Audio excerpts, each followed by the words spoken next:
Hello and welcome to another weekly update from the Test Community Network. This is an opportunity to share with you some of the insights that are happening in the test community. I've got a couple of features ready for you today. I've got an insight into an event that's coming up later in May, and I've also got a small clip to share with you from the latest release of the It Depends podcast. Now, the May event I'm going to talk about is the AO Forum. It's a fantastic event taking place in May, 1st of May in London, and it's really a great opportunity to get to know all the insights and activities that are going on within the awarding community. There's presentations and updates from the regulators that are based there. And earlier this week, I caught up with Ben just to hear a little bit more about what's to be expected at this particular event. Welcome, Ben. Thank you for joining us. Really appreciate it. I'd love to hear more about the AO Forum. So can you tell us a bit more about the event, who you are, what we're expecting to see? Yeah, of course. Thank you, Tim. Thanks for having me.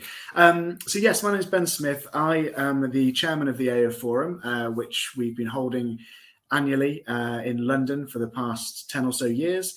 It's at Woburn House in central London this year on the 1st of May. And it's a great opportunity for people from different awarding bodies to come along, hear what's kind of going on in the world of awarding bodies, hear from some of the experts, some of the policy experts, some of the regulators.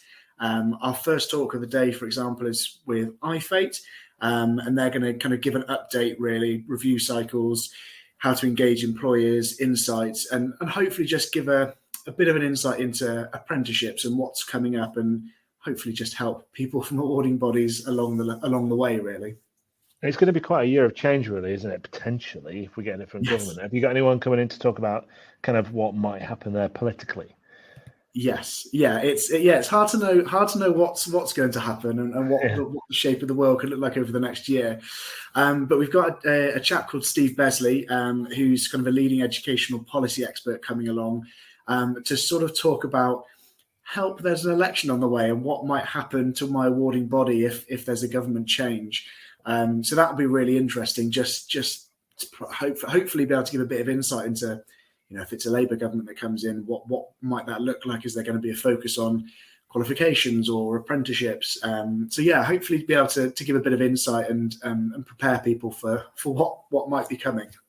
Excellent. And your event is always a good opportunity to hear from the regulators as well. Have you got any regulators coming along to kind of participate? Yes, we do. So we're very lucky to have obviously IFATE coming along, and we've got a panel discussion later in the afternoon with IFATE, Qualification Wales and CCEA. It's going to be headed up by a panel head panelist, which won't be myself. And again, that'll just be, there'll be some sort of questions that'll be preloaded, but then also questions from the audience. People that will be itching to ask that question to the regulators of X, Y, or Z. So yeah, an opportunity for a bit of engagement from the audience as well.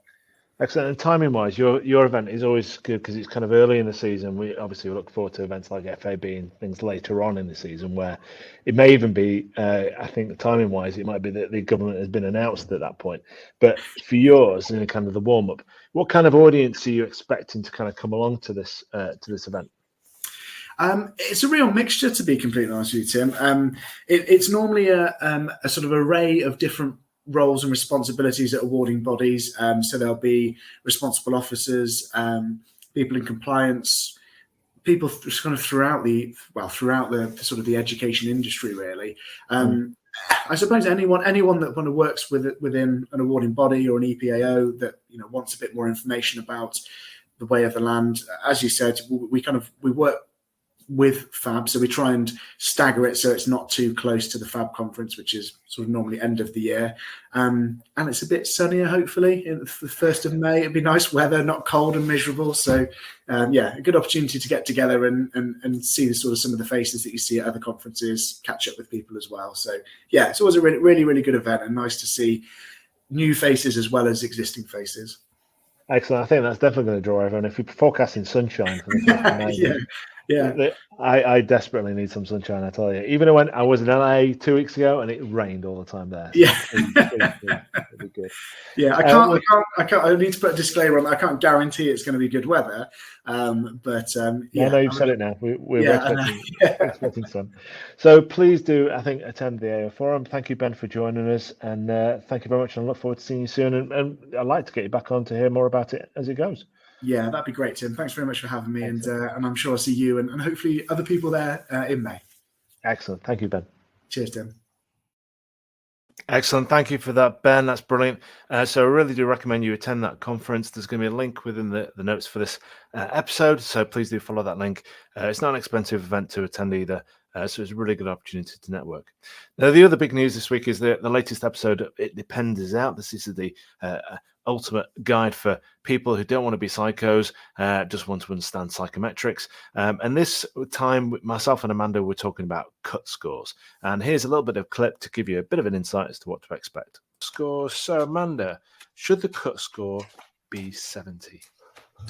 Well, Tim, it depends. It can be 70, and I think a lot of people like it to be 70. Inevitably, when we take on a new client and they've never done a cut score study or a passing score study or standard setting, it's called a bunch of different things, of course, because we like to confuse everybody. And we say, oh, okay, so what's your cut score? And they say 70. And we say, how did you set that? And they said, the board set it back in 1982 or 2002 or whatever. And nobody's ever looked at it again. And since then, they've released a bunch of different test forms. They've changed the test questions or whatever. Yeah. And I think people pick that 70 because it comes from being in school, at least in the States, A, B, and C, your grades, a C or above is 70 and up. And that's usually generally considered passing. So D is like, you kind of passed, but you might have to retake it. And F is obviously you failed it. So I think that's why people just choose 70. But it should not always just be 70. So please do check that out. And as ever, you can go to the Test Community Network where you'll find the It Depends podcast, and you'll find some other fantastic podcast episodes as well. There's one from Criterion listed down here, and there's the World Bank as well. So some really good episodes coming out more recently. I understand there's going to be another episode of the PSI podcast that's going to drop very soon as well. And don't forget also, just in terms of the events, you've obviously got the AO forum there showing up, but you've got we've got Learn Austria doing a webinar. There's a webinar coming up on Open Badges 3.0 as well. ITS have got a webinar coming up as well. That's about a new area of assessment in business.